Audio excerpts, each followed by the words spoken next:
So in this segment, we're going to be talking about this article written by Annabel Denham, which says Tory Britain is no place to run a business, which is quite interesting. Do you think? The Telegraph kind of attacking Boris Johnson from the right, which is normal, which is fine, standard. But they've been going after him and Brexit a fair bit, which is really bizarre. I know they want Sunak to take over. At least that's my kind of opinion.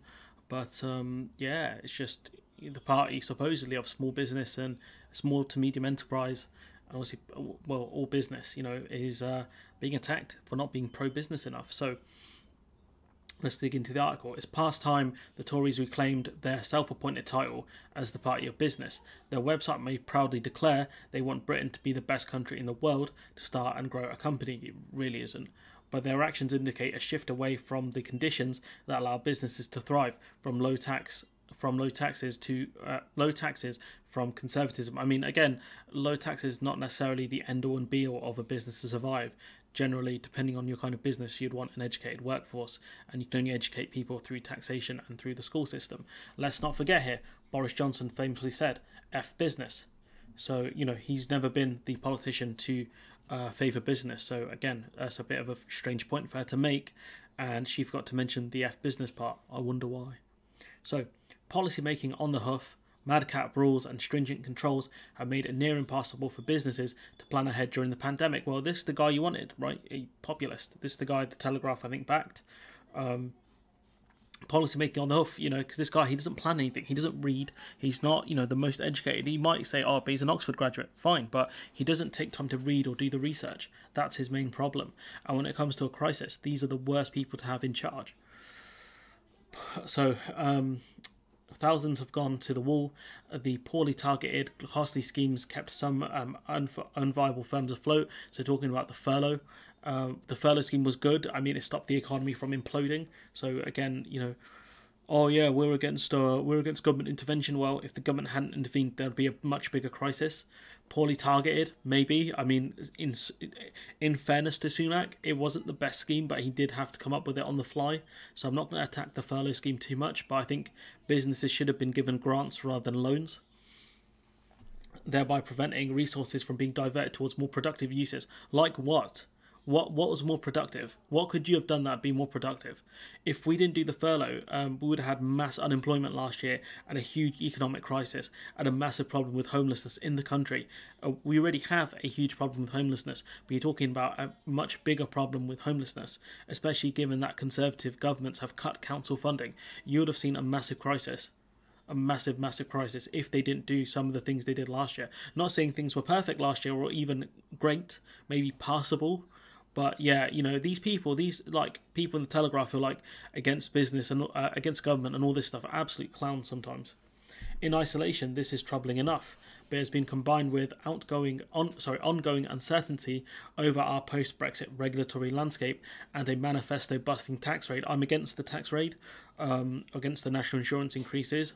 I think they're a bad idea. I think the country really thrives when money is given to poorer people rather than richer people, because poorer people are more likely to spend the money and therefore put money back into the economy, whilst richer people are happy to let it sit in stocks, shares, or in an high interest account. However high interest can be these days. We are just months shy of a planned increase in national insurance contributions for workers and companies, which Labour opposed. I mean, putting a higher national insurance burden on poorer and working class people is just absolute insanity and a failure to understand basic economics. And higher taxation of dividends, which I'm not against. I think that the capital gain system doesn't make sense. What happened to deductions when corporation tax increases in 2023? Again, I'm not against a corporation tax increase, given that it's just a tax on profit. Radical reform, again, Labour didn't back the corporation tax increase, which again didn't make sense. Radical reform of our distortionary and overly complex tax system is long overdue. The UK's tax code now sits at more than 22,000 pages, but a lot of those will be exemptions and deductions and how to get those. I don't think the UK's tax system for the ordinary worker is that confusing. Once you reach a certain threshold, you pay a certain amount of tax. National insurance you can claim is a bit confusing, but yeah, I don't think it's that bad. Maybe for business, but that's why you have an accountant to deal with that, to get you the deductions and things. Ministers have voiced their intention to reduce the tax burden, yet the total takeaway as a proportion of national income is at a 71-year high. I mean, again, that's just insane. Like, they're putting the tax burden on working class people, poor people, and middle class people, which is ridiculous. We should be, this puts it on par with Clement Attlee's post-war socialist government, a post-war government that had to create things like the NHS, which costs a lot of money. We had to take loans from the American government, which only paid off, I think, a couple of decades ago at best. I think it was under Blair's government that we actually paid it off, because we needed to borrow the money in order to fund these programs. I mean, no one can deny that the NHS has been a roaring success. Like, it's done great. It's been fantastic for people, honestly. But yeah, Clement Attlee had to borrow a lot of money, had to increase taxes to rebuild the country. I mean, the fact that we're at a 71-year high now is just ridiculous, given that, yes, we have to do infrastructure projects, but the repairs that Attlee would had to have done at the time, to repair London and Coventry and other places that were completely bombed out in certain areas, it's just insane. And the risk it will dispirit those entrepreneurs who drive improvements in productivity, create jobs and expand consumer choice, and also are very reliant on workers to do all of these things. Again, are entrepreneurs going to be put off by this? Maybe a bit, but they're not going to go to Europe and set up shop there, are they? Can't really do that. So again, they're going to be stuck here. After getting Brexit done, the stage was set for incinerating anti-business EU bureaucracy. Again, like, what specific bits of so-called EU bureaucracy do you want to get rid of? It annoys me so much. And like, oh yeah, we need to get rid of all of these EU paperwork and stuff. It's like, all right, which ones then? Tell us, please. I'm listening. But rather than ignite a bonfire of red tape, policymakers are finding new and creative ways to hamstring businesses with pettifogging regulation. So what pettifogging means is placing undue emphasis on petty details or trivia, so adding like stupid bits of regulations. So this person gives the example of banning ads on yogurts or jam. I mean, what, like, who cares? Like, what, like, no, that doesn't add regulation, not really. If anything, it's better, because otherwise you'd need specific regulations on what kinds of ads you can have on yogurts. This is easier because now you can say you can't have ads. It's much shorter in terms of legislation. Like, come on, man. Which is a woman in this case. Maybe that sounds a bit misogynistic. Come on, mate. There we go. Come on, mate. Like banning ads on yogurt. So again, like, what kind of regulations are you looking to dispose of? Employing anyone in the UK now brings a bewildering array of costs and obligations, because we got rid of freedom of movement. That's what you guys wanted, right? You want the end of freedom of movement. Here it is. There are over 250,000 employees shown in the annual survey of hours and earnings as having personnel, industrial relations training, or human resources in their job titles. Who cares? Most of the time they give these jobs to mainly admin people to make the jobs look better. Like, this is such a stupid metric they're using here. Such is the government's appetite for labour market regulations that even mandating menopause champions in every workplace, as was targeted last week by the former head of the British Menopause Society, doesn't seem beyond the realm of plausibility. Now, I'm a dude. I'm not going to go through menopause. If there are people in the comments who have gone through menopause, what's it like when you have to work and go through it? Like, maybe there should be some sort of exemptions for people that are going through menopause, so they can, have sick leave. Not like the crappy sick leave we have here, but some sort of maternity pay style system where maybe they get 80% of the funds or whatever, so they can take medical leave and go through the cycle of menopause. Again, I'm no expert in that field. Never going to go through it, thankfully.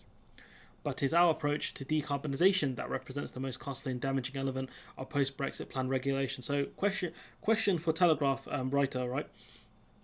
How much is it going to cost to deal with the flooding, the snowstorms, the heat waves, and all the other kind of crazy bits of environmental chaos we're going to have in this country? How much is that going to cost compared to moving towards clean energy? That will help people in more ways than one. You clean up the airways. Less people are going to have things like asthma and breathing problems. Honestly, what a joke these people are.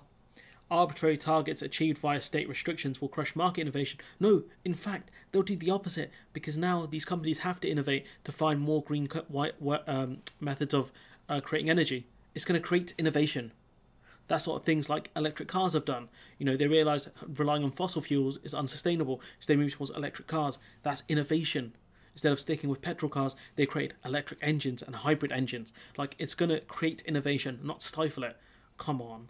The UK can either be net zero or have secure and affordable energy. Not really. I mean, I think the Netherlands are doing fairly okay with renewable, affordable energy, and the more we kind of invest in things like tidal energy, that will help out a lot. But it requires the government to put, to use taxpayers' money to invest, and you guys are against that.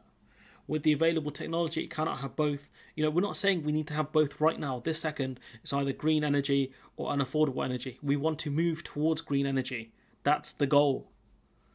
And the current mess demonstrates the harm wreaked by the stubborn insistence it can. I mean, these people and climate change deniers are absolute jokes. A lot of them don't understand economics. Some of them don't understand geography. And clearly some of them don't understand energy and climate change at all.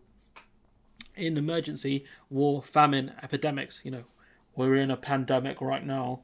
Some expansion of the state is necessary. What? So you do believe the state has a role to play in a crisis? Amazing. But it's hard to see how policymakers could blame nationalising the railways. It's because the railways are rubbish in this country, absolute trash. Bailing out defence contractors, I mean, that sounds a bit more like corruption. Or signing us up to a global minimum corporation tax on the COVID crisis. I mean, you can't, but simple fact is the UK has, I think, our tax rate for corporations at 17.5% or 20%, right? And, at the moment, they want to put a minimum threshold of 15%, so it's not really going to impact the UK that much, is it? It's going to help the UK because there'll be less companies likely to go to tax havens. If, the world said minimum corporation tax is 15%. Last summer, polling revealed 2/3 of under 40s want a socialist economic system. Get in, bruv. That's what I'm talking about. The political realignment that has been underway since 2010 has left the Tories dependent on working class voters in Wales, the Midlands and the North. I mean, without these groups of people, they wouldn't have as big a majority as they have. And in fact, they would probably be closer to only just having a majority or more hung parliaments, meaning their change in economic orientation and philosophy may not be temporary. It's almost like a political party's job is to win. This is not a COVID-driven blip, but more a change in philosophy. For those who believe in the best prospects of recovery lie in unshackling entrepreneurs, this is a grim prospect. I mean, it's really not. It's really not. Economic recovery doesn't rely on unshackling entrepreneurs. What it relies on is money being pushed to poorer and working class people so that they can spend money and they can buy the goods that these entrepreneurs can create, thus creating economic growth and jobs. Hopefully soon we're going to have someone who actually understands economics onto the channel who can talk to us about this stuff. But yeah, subscribe, support the channel on Patreon if you want to see that kind of reality. Anyways, either way, government cannot forever hide behind the pandemic. It's 2022 and the Omicron infections may peak later this month. Let's hope. Soon the mask will have to come off. Sorry, every time I hear that, I think of the Future song. Then we'll know if the Tories have fallen out of love with free market economics. I mean, they have done. I mean, they always have believed in crony capitalism where you give money to your mates, etc. Let's not forget the Royal Mail deal that David Cameron did, where the stocks were floated at a lower price so his mates in the city could make a killing. At least that's what I remember of it. But yeah, they've never really believed in free market economics. So it's a myth. The point that she's making there is a myth. And she goes on to say the former, so talking about the change, would signal that the Conservative Party doesn't understand wealth creation, enterprise or business. I mean, I don't think you understand wealth creation, enterprise or business, and certainly isn't the one to represent it. It's not, but you're still going to vote for it and your paper will still support it because it's better than having the Labour Party in, right? Anyways, absolute joke of an article. What it does show you is that that Brexit divide still exists, between people who certain people who want visas and maybe a return of freedom of movement to an extent, or I suppose it would be freedom of movement really because of the lack of people who work in this country. And what these people really want is to cut EU regulations, but can't name which regulations. And the fact that if we do start cutting regulations, the EU will put tariffs on us because that's what the TCA allows them to do. They can put tariffs on us if we start deregulation in certain areas. So again, it's just bizarre what these people are talking about. I don't get it. Talks about climate change. She has no understanding about climate change. It talks about, what else have we got here? Policy making on the hoof. I mean, madcap rules. I mean, I agree with some of this, but doing a national insurance increase is just ludicrous. But increasing things like corporation tax. I mean, I'm not necessarily against that. But changing the taxation rate on dividends, absolutely, I agree with that. I think it should be higher. But yeah, I mean, just some of these writers in the Telegraph, man, When the Telegraph hire people, they clearly do not hire the best people. Anyways, I'm going to leave it there. Let me know what you think in the comments below. Like, comment, share, subscribe. Support the channel on Patreon if you can. And hopefully I'll see you in the next one.